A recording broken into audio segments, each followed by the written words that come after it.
Ele chegou a queimar a menor com um ferro de passar e a menina tem as marcas do ferro. Ele era muito violento com as três. Minha irmã dizia que, conversando com ela depois de um tempo, ela falava que não se metia, porque se minha irmã tentasse proteger as filhas, ele era ainda mais violento com ela. Ele veio supostamente para ver as meninas e minha irmã o convidou para almoçar, que foi o grande erro dela. Ela deixou ele entrar, tomar banho e comer. Ele ficou com elas no dia 15. E no dia 15 de madrugada foi quando ele assassinou minha irmã. Ele fez um corte na jugular da minha irmã de um lado ao outro. Depois ele amarrou um cabo nela, mas antes disso ele a agrediu. Ela era muito brincalhona com elas e conversava muito com as filhas dela e ela sempre tentava mostrar para elas o lado positivo da vida. No nosso país, os casos e as consequências da violência de gênero são uma estatística que desde a década passada não parou de crescer de maneira alarmante. Então hoje vamos conhecer a história de Norma Arellano Lopes e Ana Ruth Escobar, mãe e filha, cuja vida mudou para sempre após o trágico falecimento de seu familiar. Maria de Jesus Escobar Arellano, que como muitas outras mulheres no México, foi vítima da violência de gênero.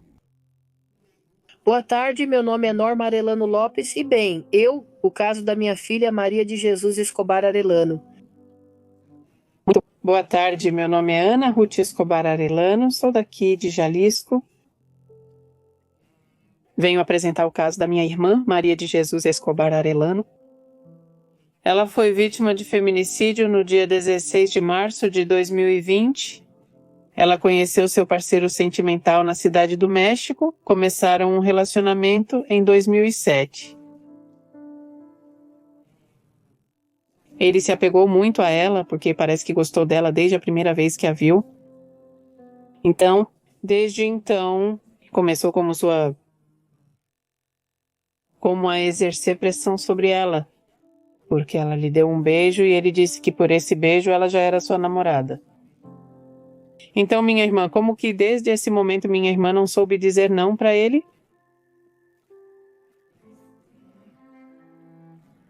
Como 2 meses depois ele propõe que eles fujam juntos. Minha irmã não queria, minha irmã dizia que só queria conhecer a Cidade do México, mas que não gostava dele a ponto de formar uma família. Então ela acaba cedendo em namorar com ele, mas quando eles fogem, ela não queria. E ela disse que sentiu tanta pressão dele insistindo, tanto que ele apostou que queria assumir um compromisso com ela, que no final das contas, então, ela acabou indo com ele. Ele engravidou ela muito rápido para que minha irmã não fosse deixá-lo. Em dezembro desse mesmo ano nasceu meu primeiro sobrinho. E foi aí que ela começou a sofrer violência. Porque desde que ela estava grávida, desde a primeira menina, começou a haver esse maltrato físico. Bem, minha filha desde pequena sempre foi muito sorridente. Quando ela foi para o México, ela não queria ir, mas disse sim, vou passar um tempo com minha irmã. E foi.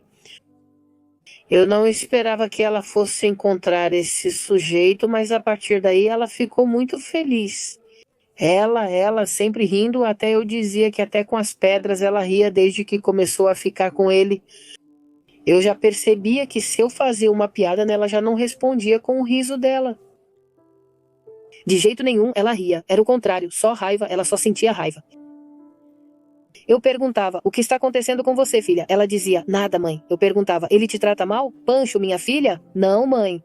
Depois então, eu já te vejo, eu ria de você. Agora, o que está acontecendo com você? Nada, mãe, ela não queria me contar nada, até que um dia já estávamos no quarto dela.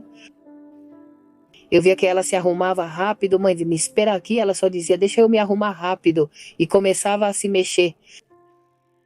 E fazia as tarefas e trazia a comida.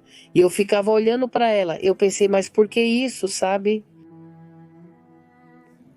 Foi aí que comecei a achar estranho. Os familiares dele souberam que ele a agredia, mas não fizeram nada. Nem para mim, nem para a mamãe. Ela nunca contou nada. E só depois de anos é que começamos a saber que ela era maltratada por ele. Depois de 7 anos que ela estava com ele, percebemos que ela era agredida, até abusada. Também, porque se minha irmã não queria ter intimidade com ele, era a força, porque ele mandava. Eles ficaram 13 anos juntos. Nesses 13 anos foram idas e vindas, e nesses 13 anos tiveram mais 2 filhas. No total, eles tiveram 3 filhas. Não era só isso. Violento com minha irmã, mas também com minhas sobrinhas. Na verdade, com a mais velha, ele parecia descontar ainda mais. Em uma ocasião, agora conversando com minha sobrinha, a mais velha, ela dizia que ele a jogava na geladeira, que emocionalmente ele falava que ela estava gorda e coisas desse tipo. E a do meio também me relata a mesma coisa. A menorzinha ele chegou a queimar com um ferro de passar, e a menina tem as marcas do ferro. Ele era muito violento com as 3. Minha irmã dizia que, conversando com ela depois de um tempo, ela falava que não se metia, porque se minha irmã tentasse intervir pelas filhas, ele exercia ainda mais violência contra ela. A violência no relacionamento foi aumentando aos poucos, tornando-se cada vez mais evidente e ao mesmo tempo perigosa. Mas Maria ignorava os sinais de alerta e os avisos da família, acreditando que as coisas poderiam melhorar. Ela nunca imaginou que seu parceiro levaria suas ações a um ponto sem retorno, e o que começou com palavras ofensivas e atitudes controladoras acabou se tornando uma tragédia irreversível que marcou para sempre seus entes queridos.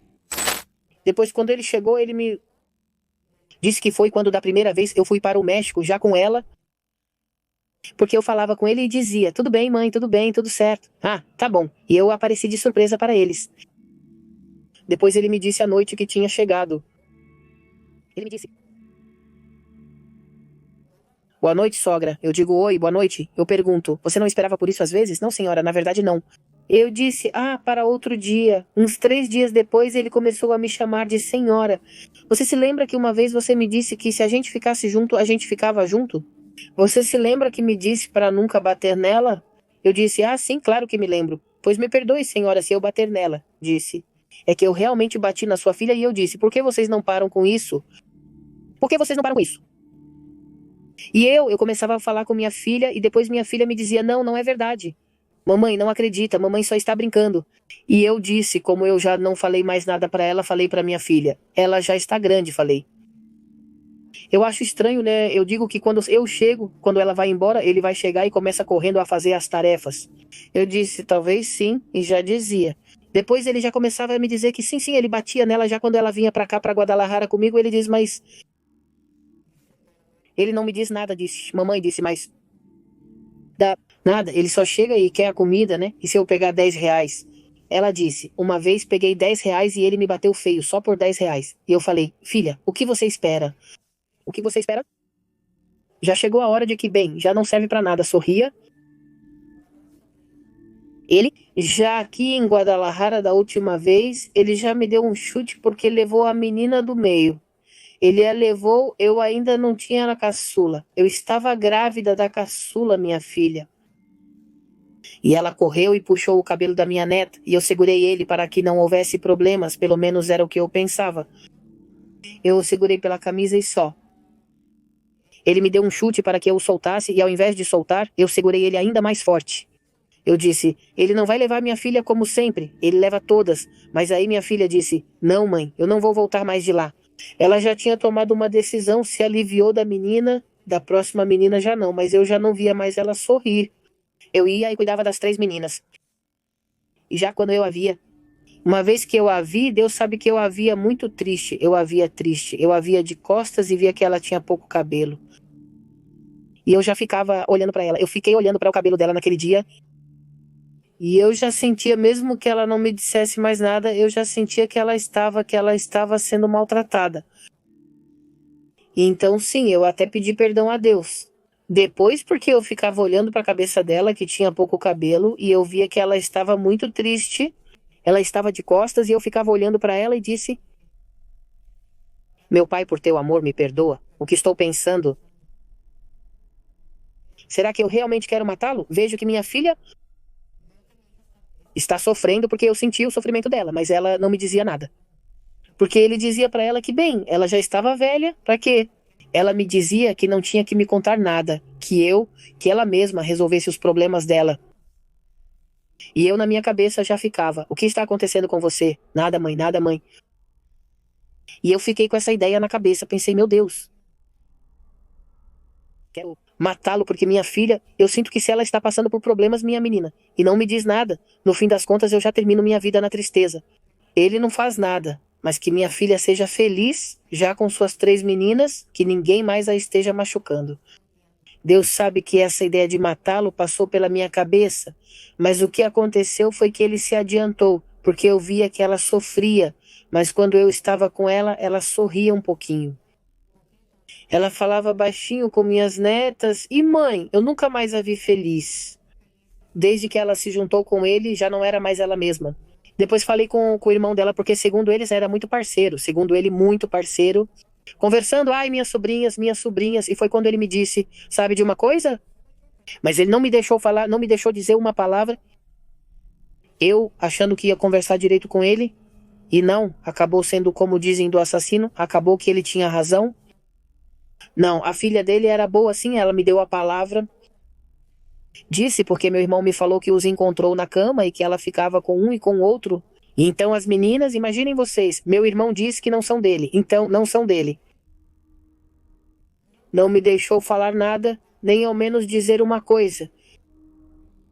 Então eu tinha ouvido que ele disse para minha filha que a esposa dele tinha tido uma menina que não era dele. E eu ia contar esse resultado para ele. Então você também deveria, se é assim, você também deveria ter matado a sua fulana, não é? Porque ela sim te deu uma menina que não era sua. Então por que você diz que está certo o que seu irmão fez com minha filha? Ela não me deu chance de falar, mas eu realmente sinto muita raiva de toda a família dela, porque toda a família via uma tal chamada Jenny. Essa também segurava minha filha para que ela não se defendesse. Me disseram que grávida da mais velha, ela segurava. Diz Má, eu parecia uma gata, me agarrando com mãos e pés nas paredes para que ela não me tirasse da casa dela. E eu perguntei, por que você não vinha embora, minha filha? Ai, mãe, o que eu ia fazer? Ela disse. E depois minha menina não queria destruir meu lar. Mas isso não é um lar, isso é um inferno que você está passando. Sim, mãe, mas desde aquele dia eu nunca mais vi ela feliz, nunca mais vi minha menina feliz. Minha filha mais velha também falava com ela. Antes ela achava graça no que minha filha mais velha dizia, mas depois não ria de nada, não me falava mais nada. Ficou sempre irritada desde que começou a namorar aquele sujeito. No. Em 2020, já estou falando de 2020, que foi quando aconteceu o que aconteceu com a minha irmã. Minha irmã já estava mais decidida a deixá-lo, a formar sua própria família, com suas filhas e, bem, a estar trabalhando. Essa pessoa não aceitou que minha irmã tenha dito que já não queria mais nada com ela. Eu acho que já estava se drogando, porque da última vez que eu o vi, ele já parecia muito desgastado fisicamente. Ele era bem robusto e começou a emagrecer demais e começou a falar coisas sem sentido. Então eu notei ele meio estranho e até comentei com minha irmã, olha, eu vejo o Francisco estranho. O que está acontecendo com ele? E ela me disse, não sei, ele anda escondendo minhas coisas e tudo. Eu disse, ok, então, aí eu, pois é, comecei a ter medo pela minha irmã. Na verdade, no dia 15 de março à noite, eu disse para minha irmã, falei com ela e disse para ela que se não, ela tinha medo de que ele fosse fazer algo com ela. Minha irmã dizia que já estava resolvendo as coisas com uma advogada e que ela não achava que ele iria tão longe, que não achava que ele chegaria a esse ponto, porque eles tinham as 3 meninas que talvez, bem, mais cedo ou mais tarde ele ia se conformar que, bem, ela já não queria mais nada com ele. Aconteceu que não foi assim, porque ele sabia que minha irmã sentia muita pena de vê-lo sujo, de vê-lo desarrumado.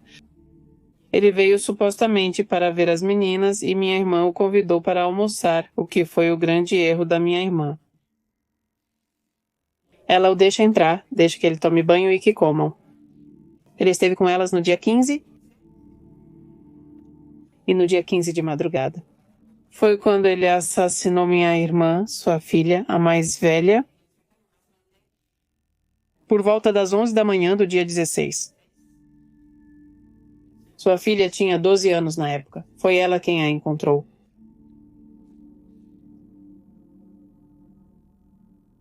Ele tirou as duas meninas mais novas. Naquela época, a do meio tinha 6 anos e a menor tinha 2 anos. Ele as tirou do local.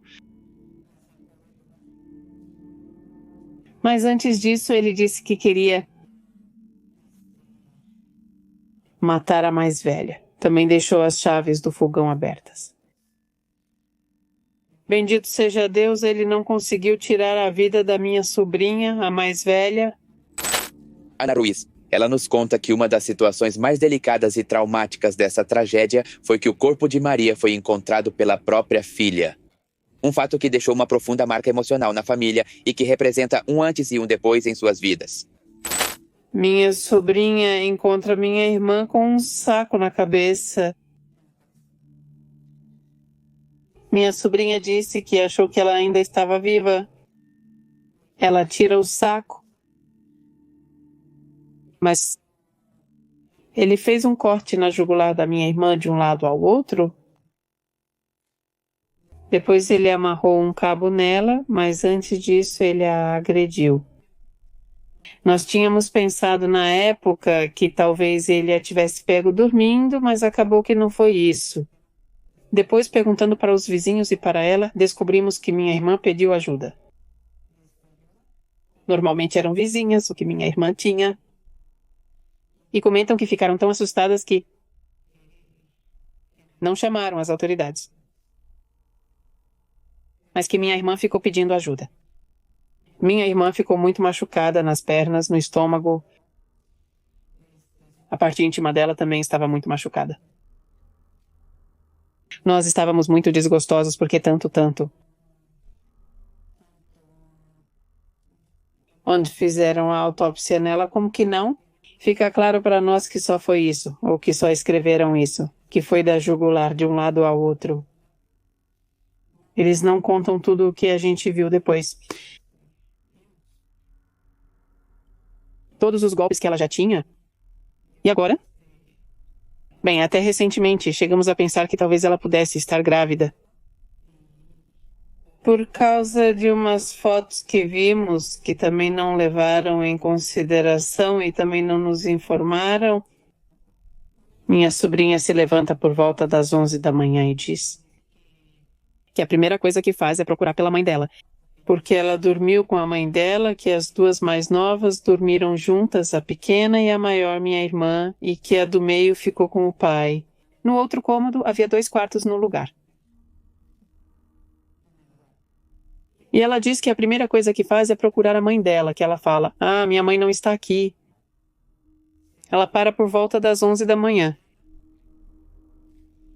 E começa a procurar a mãe dela. E ela disse que abriu a porta do segundo quarto e viu a cama desarrumada, o beliche que tinha lá. Desculpa. E ela disse que viu uns pés saindo do lugar. E ela achou estranho porque estava bagunçado e tinha sido mexido. O quarto das meninas, esse é o quarto das meninas. Então, o que ela faz é mover a cama porque achou estranho ver só os pés. E na hora que ela mexe nos pés na cama, ela vê que a mãe está na poça de sangue e a vê com o saco, então diz que a primeira coisa que fez foi tirar o saco da minha irmã. E sai correndo quando viu que ela já estava sem vida. Minha irmã sai correndo com a vizinha. E diz para ela se pode fazer uma ligação, porque a mãe dela está ensanguentada, né? Elas ligam para as autoridades nesse momento e é quando começa a ver o movimento. Nós ficamos sabendo porque ele foi levar as outras 2 meninas para um tio. Então meu tio me liga bem desesperado e me diz: Ei, o que aconteceu com sua irmã? Francisco veio, disse, e me deixou as meninas, e eu comento. Eu pergunto: minha irmã não levou elas para você? Não, mas ele só trouxe 2. Eu pergunto: e a Caro? Bom, não sei, só me deixou elas. Enquanto eu desci, ele disse para ver o que eu queria, porque disse que queria falar comigo. Só isso. Ele deixou as meninas na porta e no mesmo táxi em que veio foi embora, disse. Mas a menina mais nova não para de chorar. Então, como eu moro perto dele, eu disse: sabe de uma coisa? Traz elas para cá para ver se acalmam. Mas eu começo a ligar para minha irmã, isso foi por volta das 9 da manhã, comigo. Eu começo a ligar para ela e achei estranho. Eu disse: quando havia problemas, a primeira coisa que minha irmã fazia era me ligar para me contar. Sabe que esse Pancho levou as meninas porque ele já tinha feito isso antes? De levar as meninas? Ou a que era mais nova? Era que, com mais facilidade ele levava. Então eu disse: ela não falou comigo. E isso me parece muito estranho, que minha irmã não tenha falado comigo. Comecei a ligar e nada, o celular desligado o tempo todo. Então o que eu fiz foi ligar para minha mãe, porque ela morava mais perto da minha irmã, ela vivia mais perto da minha irmã. Eu disse: mãe, Pancho levou as meninas para o meu tio Pablo. Por favor, eu disse, vai lá ficar com ela.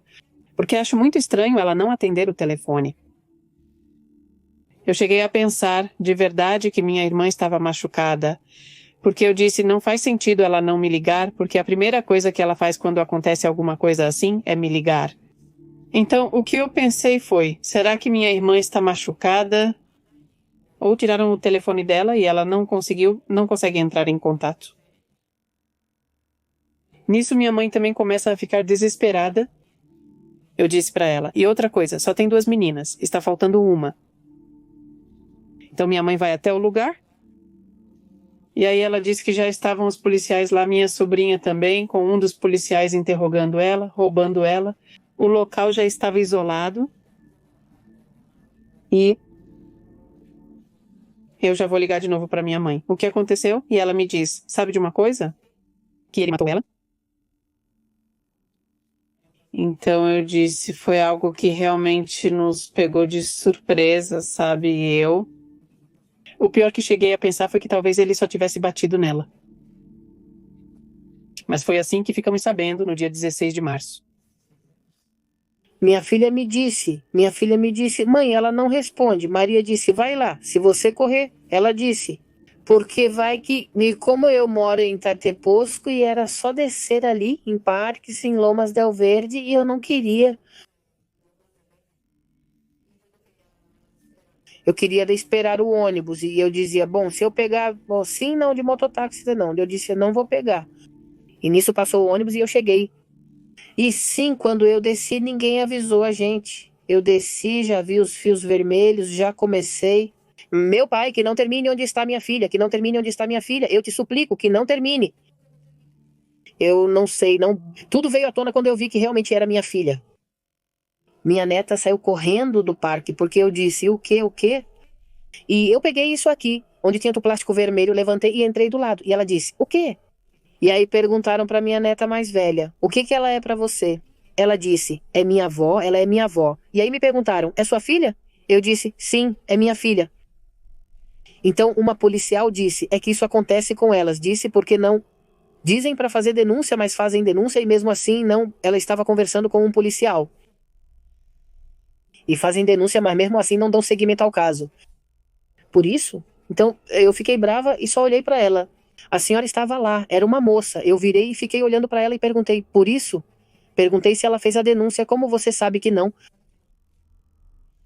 E ela ficou calada, se fez a denúncia, mas apareceu uma como você, mas eu não quis maltratar. Eu disse para ela, apareceu uma como você, ela te sustenta? Então o que você vai fazer? Mas depois, olha só, suas filhas vão ficar sem o pai delas. Então, se estão te sustentando, você não tem por que processá-lo. Para que você vai processar? E minha filha só ficou me olhando e se virou porque ela o processou, minha filha, porque ele me deu um chute. Ele me deu um chute e meu pé ficou todo roxo. E foi por isso que ela o processou. E aí foi quando ela disse, não foi assim? Uma policial, aí ficamos só nós duas e fomos embora. Mas nesse dia eu falei umas coisas pra ela. Bom, não ofendi, mas falei porque ela aprontou uma, igual a senhora. Eu ia dizer, espertinha, de quê? Em vez de dar apoio pra ela denunciar, disse. Que pra quê? Que ele sustentava elas, pra que ia denunciar? De qualquer forma, ele te sustenta? E minha filha só ficou quieta, a gente virou as costas. Não, eu queria que me deixassem, porque eu dizia, por favor, até pros policiais eu dizia, por favor, eu suplico, me deixem ir. Só vejo que não, que eu ia fazer bagunça. Não, eu prometo pra vocês que eu não quero ver minha filha, não vou pegá-la, não. Não pode vê-la, você não pode vê-la, não, mas eu quero vê-la. Não me deixaram vê-la, não me deixaram vê-la, mas já vi as fotos. Por isso vejo nas fotos tudo o que ele fez com a minha filha. Uma das situações mais difíceis que enfrentaram na busca por justiça foi a indiferença e a violência institucional por parte das autoridades que, em vez de oferecer apoio, dificultaram o processo e minimizaram a dor da família. Ele fugiu das autoridades desde o primeiro momento. Supostamente não o encontravam, não conseguiam localizá-lo. As autoridades agora nos dizem que já foram 2 vezes que ele conseguiu escapar deles. Não entendo como uma pessoa consegue escapar deles 2 vezes, né? Supostamente estando na mira deles. Nós sabemos que ele tem familiares tanto em Oaxaca quanto em Tijuana e na Cidade do México. E supostamente por uma pessoa. Ficamos sabendo que, segundo ele, vai atravessar ou que já está nos Estados Unidos. As autoridades até agora não nos dão bem algo que nos deixe satisfeitos com o trabalho delas. Eles dizem que estão trabalhando no caso. No mês de fevereiro eu fui perguntar de novo. Minha mãe estava pressionando eles?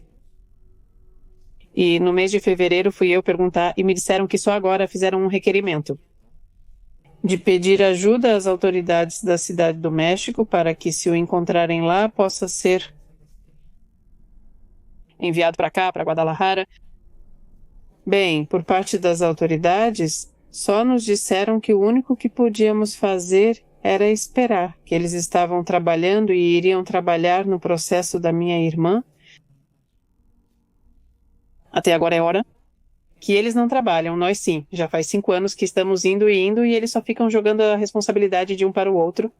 Não é que, já trocaram de perito, né? Ah, não, é que esse não podemos fazer nada, estamos trabalhando, continuamos procurando. Ah, é que ele fugiu da gente 2 vezes. Eles continuam na mesma de não trabalhar. Obviamente a gente percebe.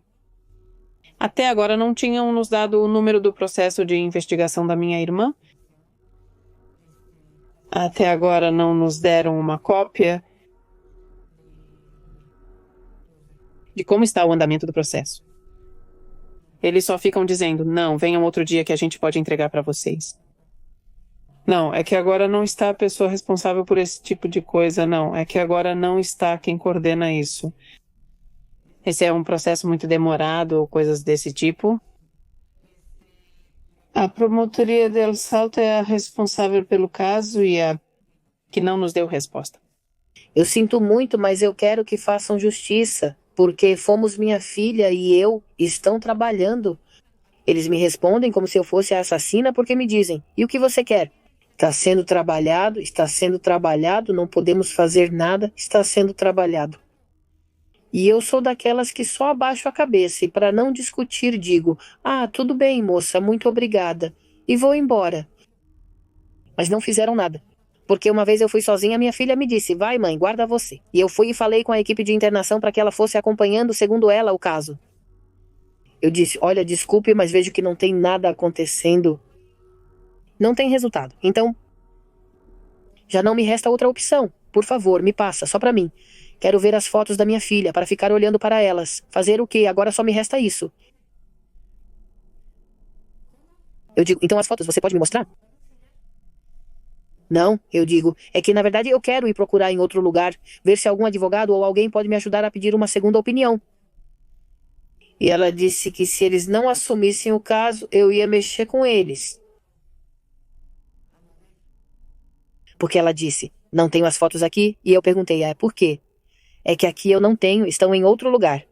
Eu disse, é que eu quero ver as fotos, pelo menos para guardar de lembrança, porque de trabalho feito, trabalho mesmo, não fizeram mais nada.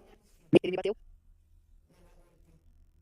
com a faca, né? Ele cortou o pescoço dela, né? Ele deu sabe quantas facadas na barriga dela?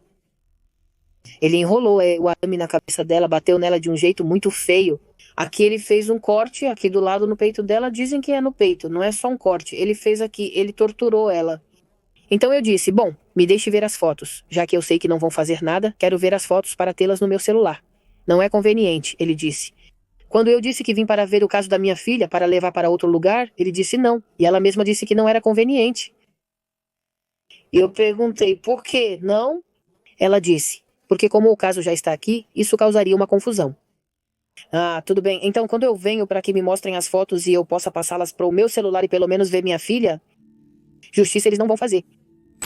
Outra situação que as enche de impotência é a suspeita de que o agressor seja o autor de uma série de mensagens, que à primeira vista poderiam parecer inocentes, mas que com um pouco mais de contexto se tornam profundamente sinistros.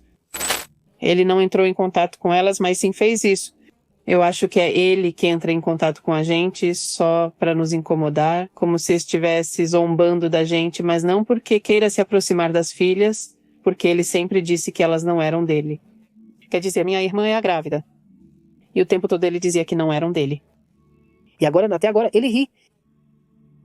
Ele fez muitos no celular, com muitos outros nomes, ele coloca... E manda. Ai, pobrezinhas, ele deixou as meninas órfãs, zombando da gente, pobrezinhas meninas. E ele chamava minhas netas de meninas, pobrezinhas meninas. Meninas, ele deixou 3. O que se pode fazer? Sim, tivemos oportunidade. De que eu não me despedi porque eu estava com raiva, porque eu disse para ela não abrir a porta para aquele sujeito porque eu já o via como um louco. Ele tinha cortes aqui nas mãos, ele mesmo se cortava. Então eu disse não. Eu te disse que não abrisse para ele, você me ignorou? Minha filha também disse para ela, irmã, se você ver alguma coisa, chame a polícia, mas ela não nos ouviu. E eu senti muita raiva dela, muita raiva porque ela me ignorou. Ela me julgou como mãe, me julgou. Então eu disse que não ia deixar que fizessem algo com elas. E sim, estou magoada, continuo magoada porque agora ela estaria aqui. Ela deixou minhas 3 netas para mim. Sob minha responsabilidade, graças a Deus, a minha filha as aceitou. E bendito seja meu Deus que ela as aceitou. Mas eu digo, ela as deixou sozinhas. Se ela estivesse aqui, se não tivesse deixado ele entrar, ela estaria com elas. Não é porque elas estão com minha filha, mas porque ela está morta e eu amo minha filha. Eu digo para minha filha, graças a Deus você está aqui comigo. Mas querendo ou não, eu sinto falta da Pretinha, mas já, graças a Deus, já conto com ela e sempre contei com minha filha mais velha. As duas parecíamos meninas, minha filha, a que mataram, e eu parecíamos meninas as duas. Ela não... Colocamos tudo nela, não colocamos... Olha, filha, e escuta, meu amor, e olha, filha, e se a minha menina estiver aí, graças a Deus, até agora ela tem sido paciente comigo. É que eu sinto raiva, porque ela não me ouviu, não. Ela não me ouviu. Até levaram minha filha e eu, levaram a ela e a mim lá no Instituto Médico Legal, abriram a gaveta para nós. E não pensamos em nada. Para as duas, porque as duas também, porque ela também estava brava, porque ela também avisou para não dar um beijo, né? Não, porque a gente sentia raiva. Eu disse, ai filha, por que a gente não deu um beijo na Preta? Quando abriram o caixão ali, já não deixaram abrir. Com minha irmã, porque naquela época estavam morrendo de doença do coronavírus, então... Ela pensou, talvez ela esteja com doença do coronavírus. Não sei o que minha irmã pensou e não deixou que abrissem, mas não abriram e nós não tivemos coragem. Eu já não sinto mais coragem. Eu sinto tristeza, desespero, impotência. Já de tanto que eu sinto, eu digo para minha filha, já não adianta fazer nada, minha filha. Para quê? Não acontece nada. Um ato tão violento deixa sequelas terríveis e persistentes, tanto físicas quanto emocionais. A Narudi nos conta que, dia após dia, luta para ajudar suas sobrinhas a suportar um fardo tão pesado, tentando oferecer o apoio e a força que elas precisam para seguir em frente. Eu tentei, como naquela época, de ver o que as meninas me contavam. E ela disse que o que aconteceu foi que ela disse para elas. Eu acho que talvez ela também deve ter dado algo para elas, porque elas têm um sono muito leve. Então nenhuma das três ouviu nada. Não ouviu nenhum barulho, não ouviu nem a briga que houve entre eles. Então, eu suponho que ele deve ter dado algo da geladeira para as meninas, porque elas caíram em um sono profundo. Minha sobrinha, para a mais velha ter se levantado às 11 da manhã, para mim isso é muito estranho. A do meio me contou que ela as acordou e as colocou de pé na porta, tanto ela quanto a mais nova. E que disse para elas não acenderem a luz de jeito nenhum, nem na sala, nem na cozinha, porque estava tudo cheio de sangue. Então ela proibiu muito firmemente que acendessem a luz, dizendo que iam sair para fazer um recado. E ela perguntou, vamos sem a sua mãe? Então a menininha mais nova começou a chorar e disse, já, já, tudo vai passar, calma. E ela fez com que elas caminhassem. Minha irmã morava perto da Estrada do Verde e ela fez com que elas caminhassem um bom trecho dessa estrada. Já quando ela conseguiu pegar um táxi, ela as levou até umas pessoas pela Medrano e ele ficou conversando com essas pessoas. Então a menina me disse que ela ouviu a conversa que ele falou. Como você teve coragem, cara? E que ele disse, sabe de uma coisa? Se livre das meninas. Foi isso que a do meio me disse, que foi o que ela ouviu, que ele disse, porque se não te pegarem por isso, pelas meninas, com certeza vão te pegar. Então foi assim que ele pegou o táxi de novo e levou elas para o meu tio. E isso quem me contou foi a menina do meio, que tinha 6 anos na época. Ela me contou quando tinha 10. Ela disse, e ele estava mostrando o celular para essas pessoas? Eu imagino que ele estava mostrando as fotos da minha irmã, porque depois nós já estávamos lidando com a nossa dor e com toda a burocracia em relação à minha irmã. Uma das minhas primas entrou no Facebook. E ela começa a ver que marcaram o Facebook da minha irmã e da família. Começaram a marcar umas fotos que eram muito íntimas para como a minha irmã tinha ficado. Então ele começou a fazer comentários muito inadequados, dizendo que ela merecia porque era uma prostituta e coisas assim. Mas essas fotos eram muito fortes, porque foi assim que minha irmã ficou. E quem as postou, eu digo que ele tirou o tempo para tirar as fotos também. Então eu disse para minha filha, minhas netas, as duas mais velhas, querem que eu mude o sobrenome delas.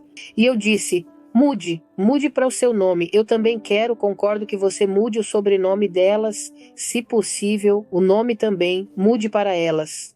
Ele disse que não são dele, a irmã dele também disse que não são dele, então não são dele. Eu disse para ele, quando te ligarem, hoje eu vi, no que você vai dizer para elas. Que te perguntem se querem conversar com você, que conversem com você, fazer o quê. Mas não dê informações sobre minhas netas, porque sim, são minhas netas, não são nada deles, eles mesmos disseram, então que fique claro, não são nada deles. Porque ele abusava da pequena, já não quero dizer mais nada, está aqui, abusava totalmente. E eu, minha filha, ela está aqui. Ela fez o irmão dela ver isso naquele policial, que porque segundo ele não eram dele. Também penso que da mais velha, porque da mais velha anda mal. Ela já não quer saber de homens, não quer saber de nada. Minha sobrinha de 18 anos, a que vai fazer quase 18 anos, não superou o problema. Pelo contrário. Quer dizer, sim, nós a levamos ao psicólogo, ela recebeu acompanhamento psicológico e tudo. Mas eu a vejo muito zangada com os homens, porque sempre que pode, ou seja, né, ela reage com todos os homens. Não é que os homens são isso, são aquilo, são muito porcos, são muito, assim, mandões. Ou seja, não. por mais que eu a leve à psicologia. E se eu disse a ela, é que é caro? Quer dizer, pela situação, talvez seja isso que está te deixando chateada, mas assim, você tem que se esforçar. Mas ela está muito brava, né? Ela está muito brava com todos os homens, não só com o pai dela, com todos os homens. Na verdade, já me propuseram que eu trocasse o sobrenome delas, porque elas não querem ter o sobrenome do pai. Bom, a do meio, ela diz que está muito magoada, porque ela, como todas, gostaria que a mãe estivesse viva e pudesse aproveitar com ela. Como ela era, porque vocês lembram dela, desculpa, vocês lembram dela, e que ela era muito brincalhona com elas, conversava muito com as filhas e sempre tentava mostrar o lado positivo da vida.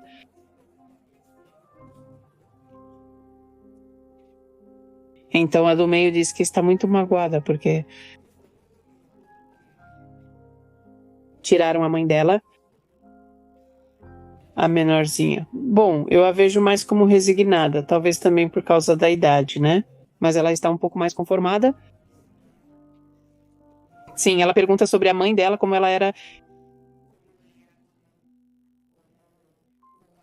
Como brincava quando éramos pequenas e tudo, mas ela está um pouco mais conformada, talvez por causa da idade. Porque quando ela chegou comigo, ela tinha 2 anos. Então, ela pergunta se mostramos fotos de como era a mãe dela, mas parece que ela não tem essas lembranças que tanto a Sofia quanto a Carolina têm. Ana nos conta que tudo o que ela pede às autoridades é que façam seu trabalho como deve ser feito. A senhora Norma, profundamente decepcionada com as instituições responsáveis por fazer justiça, encontra consolo na ideia de que, por mais que o agressor se esconda, não poderá escapar do julgamento divino. Além disso, ela manda uma mensagem contundente às jovens que, como sua filha, sofrem violência, que não minimizem esses atos e que procurem ajuda antes que seja tarde demais. Pois é o que temos pedido desde 2020, que façam o seu trabalho. Que o prendam. Que não é possível que ele tenha escapado deles 2 vezes. Quer dizer, por favor, talvez da primeira vez a gente até acreditou nisso. Agora estamos vendo que não estão fazendo nenhum trabalho. Porque o que eles dizem é que já existem muitos feminicídios lá. E sinto que o caso da minha irmã está ficando impune. Que simplesmente deixem. Se os familiares estão ali do lado delas, que digam, deixa. Que por favor prestem atenção, porque é verdade. Minha filha não acreditava, porque ela dizia, não acredito que faça tanto. Que sim, que passou do limite. Eu disse para ela, passou do limite, filha, com um chute, já pulou a cerca e eu sou a sogra dela. Não espere outra coisa. E bem, homens, eles riem da gente, mas não tem problema. O que eu quero é que façam justiça, não me importam as risadas deles, o que eu quero é que façam justiça pela minha filha. Se Deus quiser que façam justiça, senão, então, meu Deus, ele vai julgar aquele que está escondendo. Vamos ver se é verdade que eles podem escondê-lo, já que eles também eram cristãos. Eles são cristãos. Vamos ver se conseguem escondê-lo do julgamento do meu Deus. Ele era carpinteiro, mas tinha irmãos policiais. Bem, eu gostaria que as pessoas que Deus tocasse seus corações. E que, se o viram, por favor, possam denunciá-lo. Porque há um tempo nos disseram que ele já estava seguindo sua vida com uma moça, que essa moça era esta enfermeira e que ele já tinha um filho, que ele já estava seguindo sua vida. Então, eu sinceramente não acredito que essa pessoa possa mudar. Eu realmente fico pensando que ele pode fazer isso de novo. E então que as pessoas possam, como posso dizer,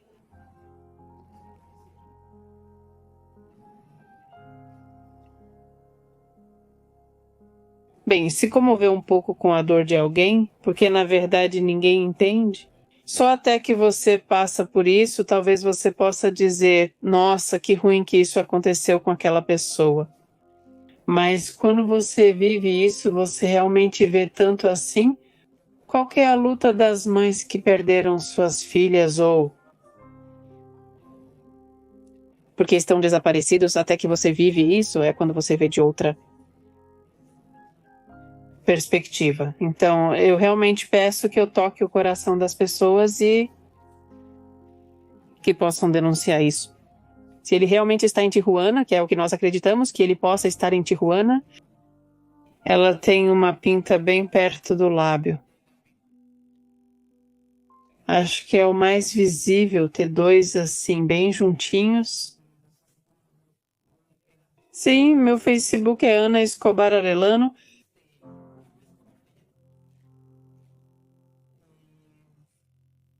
É onde vocês podem me contatar. Também tenho fotos da minha irmã, já publiquei muitas coisas sobre ela. Lembre-se que, se você foi vítima de alguma injustiça e gostaria de divulgar seu caso, pode me escrever pelo Facebook. Estou como Pepe Mistério no Instagram como Pepe Mistério México ou Pepe Mistério Documentários e no e-mail que é correio@pepemistério.com.mx. Vou estar na Cidade do México de 19 de junho a 23 de junho. E se você tem algum caso e está na Cidade do México, pode me contatar?